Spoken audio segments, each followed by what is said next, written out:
Argentina do que o nosso Nordeste, que fica muito distante da Argentina. Quem está entendendo, diga amém. E por aí vai, é pensarmos assim. Eles tinham recebido essa influência, e por isso eles eram mal vistos.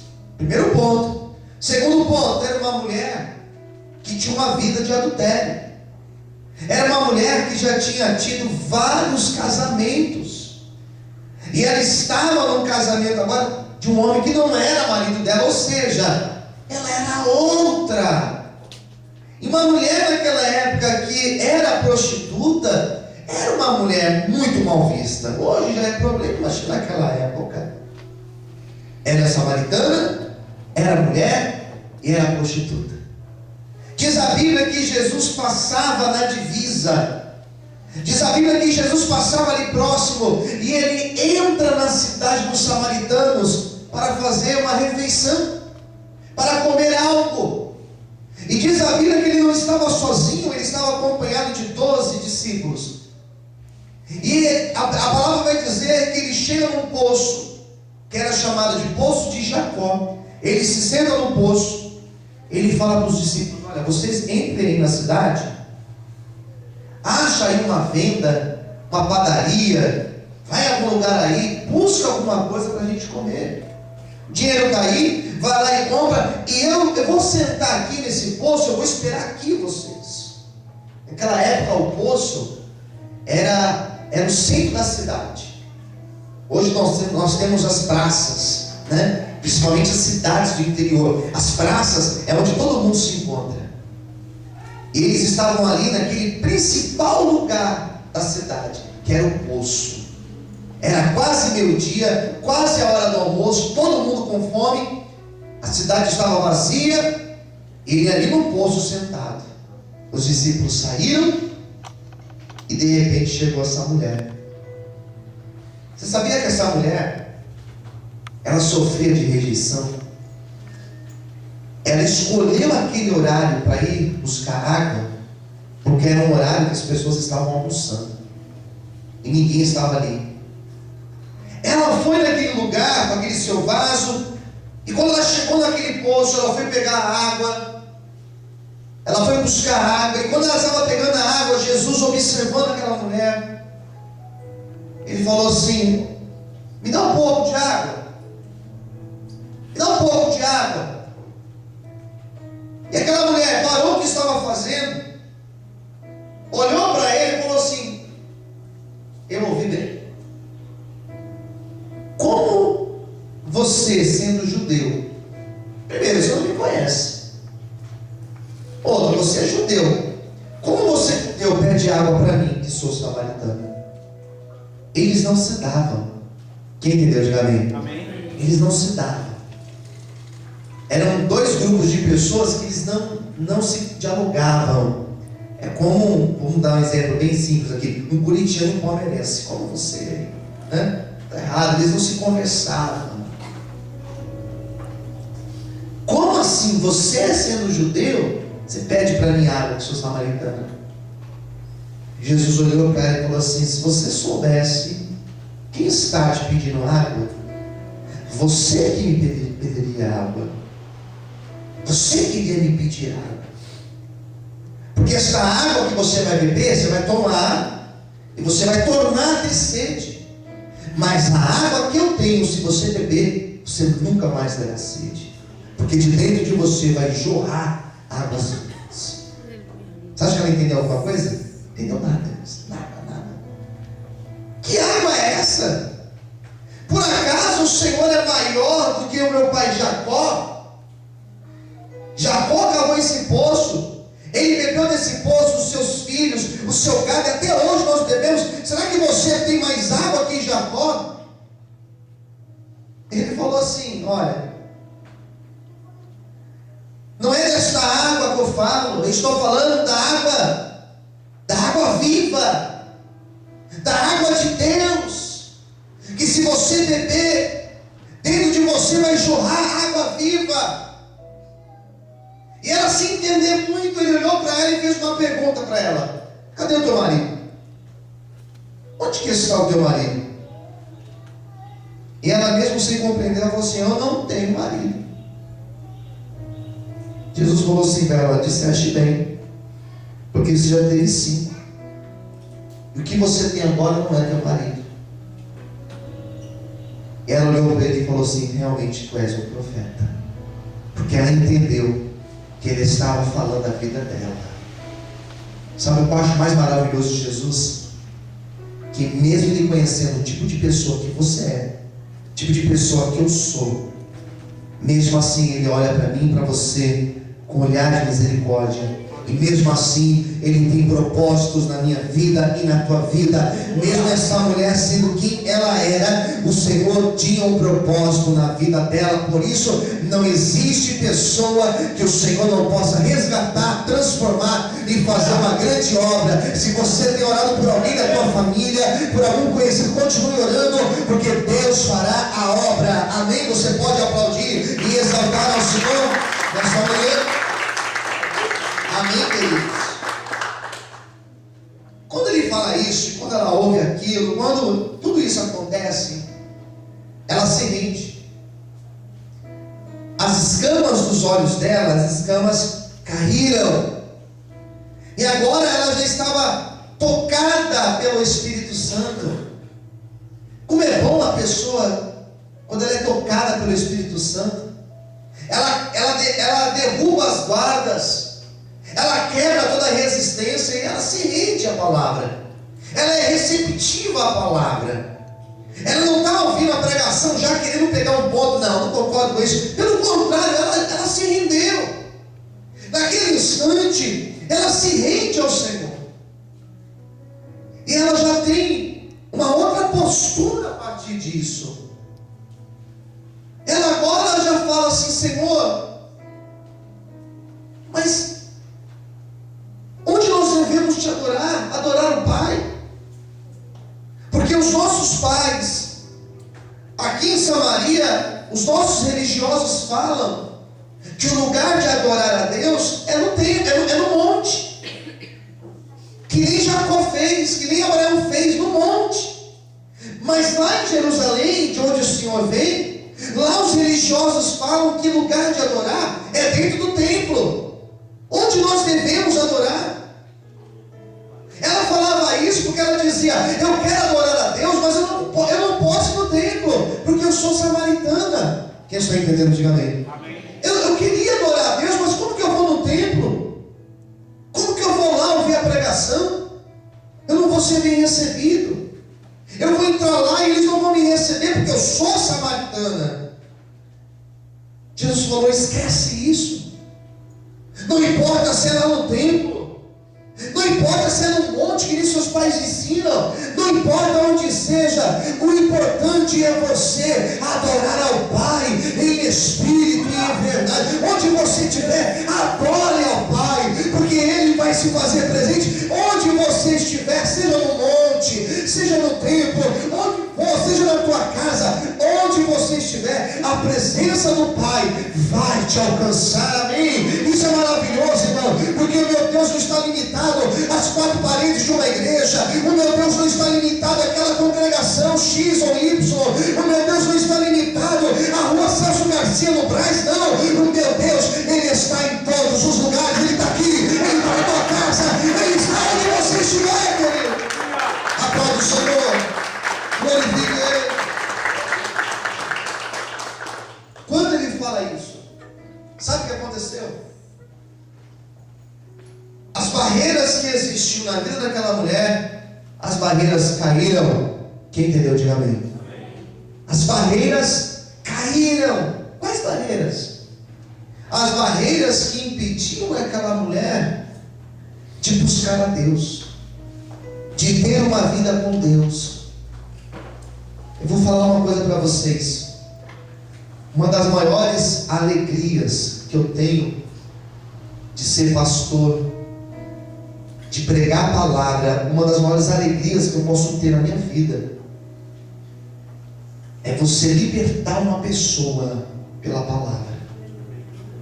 Mas não é Jesus que liberta? Sim, é Jesus que liberta. Mas alguém chegar para você e falar assim: olha, eu não busco a Deus por causa disso, disso e disso. Olha, eu não me batizo por causa disso, disso e disso. olha, eu não frequento a igreja por causa disso e disso. Você chegar para a pessoa e com a clareza da palavra, você falar para a pessoa: quem te disse isso? Não, mas me disseram. Não, mas isso não é verdade. Porque a Bíblia diz isso, isso e isso. E a pessoa então, ela é o quê? Liberta. Ah, então eu posso? Você pode, lógico que você pode. Você deve. E aquela pessoa que se sentir imunda para entrar na igreja, ela entra. E quando ela entra na igreja, a obra de Deus é feita na vida dela. O resgate do Senhor é feito na vida dela. Quem está entendendo? Diga amém. Amém? Pastor, mas eu não vou lá, pastor, porque eu não vou lá porque eu fumo. Eu não vou lá porque eu bebo. Eu não vou lá porque eu tenho vícios. Eu não vou na igreja porque eu tenho uma vida toda enrolada. Olha, eu não estou na igreja, sabe por que eu não estou na igreja? Porque eu faço isso, isso e isso. E você chega para uma pessoa e fala assim: não, mas você deve ir mesmo. Porque eu também sou cheio de falhas, eu estou lá pela misericórdia de Deus. E as pessoas que estão lá na igreja, não tem nenhum puritano lá dentro, não. Todo mundo que está lá é um pior que o outro também, amigo. Pode vir que é tudo nosso, né? E a pessoa fala assim: mas é verdade? Eu falo, pode vir. E quando a pessoa entra, ela não vai ouvir uma palavra dizendo: olha, aqui está a lista daquilo que você pode, e aqui está a lista daquilo que você não pode, não. Vai ouvir uma palavra que Jesus liberta, que Jesus transforma. E sabe o que acontece? O Espírito Santo vai tocar na pessoa, e a pessoa vai ser liberta daquilo que o Senhor quer tirar da vida dela, e a obra e o nome de Deus será exaltado e glorificado. Amém? Você pode aplaudir o Senhor, você pode glorificar a Deus. Amém, querido? Quando você derruba a barreira do preconceito, isso é maravilhoso, irmãos. Quando você derruba a barreira da rejeição, isso é maravilhoso. Porque o Evangelho tem que ser pregado para todos. Quem concorda, diga amém. Amém. Antigamente as igrejas eram um lugar onde só tinha gente que era melhor do que os anjos, se achavam perfeitas, mas saem da igreja, têm a mesma vida de pecado. Às vezes o pecado é diferente, mas é do mesmo jeito. O Senhor libertou aquela mulher. E quando Ele liberta aquela mulher, nós chegamos no versículo 23. Eu só vou falar do 23. Agora é a sua introdução, gente. Agora é o 23. Olha o que Ele fala para ela: mas a hora vem, é o tempo, agora é o momento, em que os verdadeiros adoradores, e você fala assim: se Ele falou verdadeiros adoradores, se existe verdadeiro, é porque existe também os... Vocês estão bem atentos. Se existe o verdadeiro, é porque existe o falso. Existe a réplica. E réplica, você sabe que é muito parecido, né? Às vezes engana. A réplica e o verdadeiro são coisas parecidas, mas bem diferentes. Uma coisa é você comprar algo que é parecido, não vai durar a mesma coisa, não adianta. Ele fala o quê? Que os verdadeiros adoradores, eles adorarão o Pai. De que maneira que diz aí? Leia para mim. Vai adorar de que forma? Espírito e em verdade. Porque o Pai procura tais que assim o adorem. Eu vou explicar só esse versículo agora. Primeira coisa que ele fala: que a partir daquele instante, que a partir daquele tempo, que a partir da sua vinda, um novo relacionamento com Deus estava sendo iniciado. Agora era tempo de um novo relacionamento com Deus. Como que era antigamente? Antigamente era relacionamento por medo. Você servia a Deus com medo. Medo de ir para o inferno, medo de Deus mandar as 10 pragas na minha vida, medo de Deus trazer problemas para mim. Eu vou servir a Deus porque eu tenho medo de atravessar a rua e um carro me atropelar. Até hoje tem gente com essa mentalidade. Eu vou dar o meu dízimo porque eu tenho medo que Deus permita uma maldição, que um piano caia na minha cabeça, que problemas aconteçam na minha vida. Relacionamento com Deus não pode ser pelo medo. Quem entendeu, diga amém. O medo não funciona. Relacionamento com Deus não pode ser por obrigação. Eu vou para a igreja obrigado, porque minha esposa me obriga, porque o meu pai me obriga, porque a minha mãe me obriga, porque os meus filhos, porque não sei quem. Não adianta por obrigação. Relacionamento com Deus não pode ser por medo, por obrigação. Porque lá na lei de Moisés diz isso. Não é assim. Relacionamento com Deus tem que ser um relacionamento por única via, a via do amor, queridos.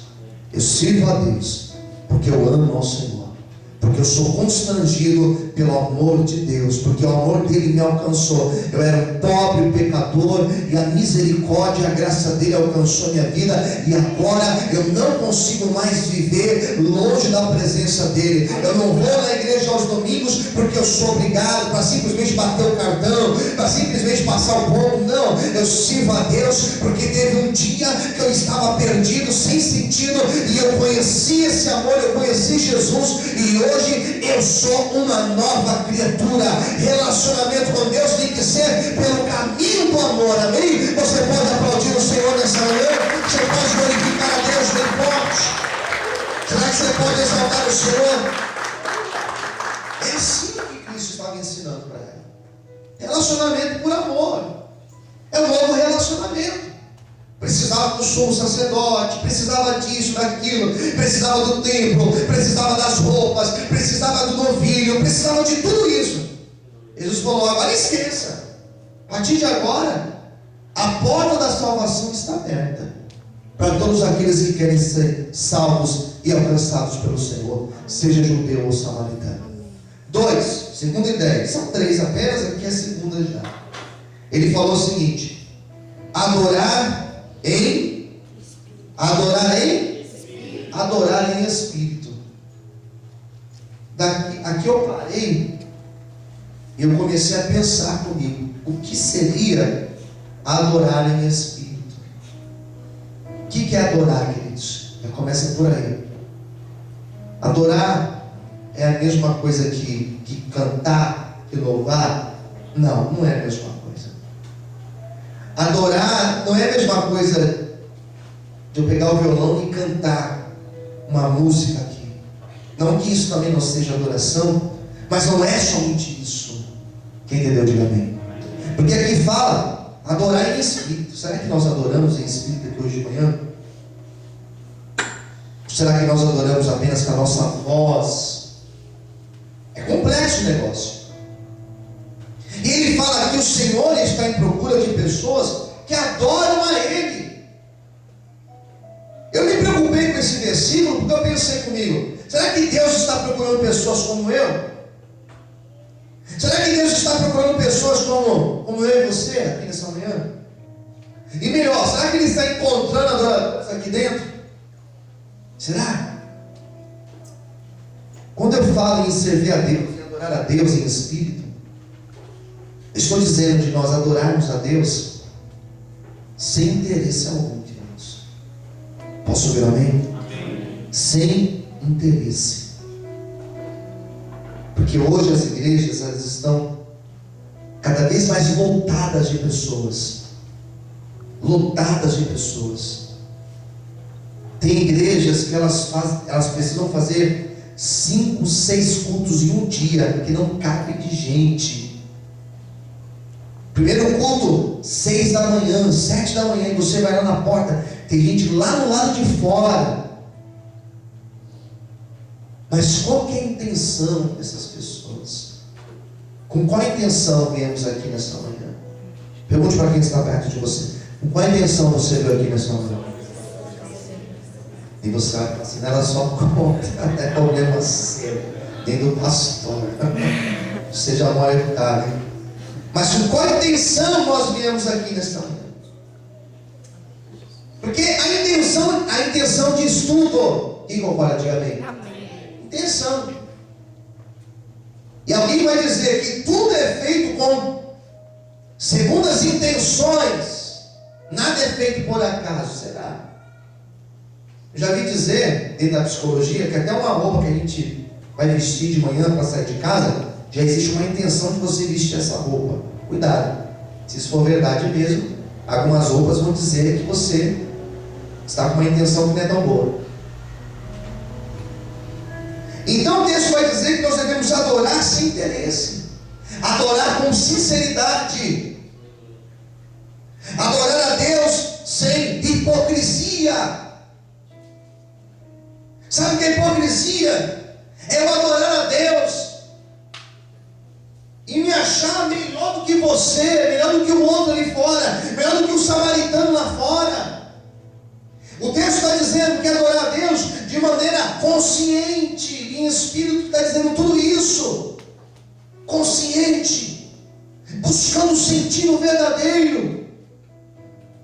O que nós percebemos são que as igrejas estão lotadas de pessoas, mas de pessoas que estão atrás de uma bênção, de pessoas que estão atrás de uma porta de emprego apenas, de pessoas que estão atrás de um sucesso na vida profissional. Quem disse que Deus enviou seu Filho Jesus para termos sucesso profissional?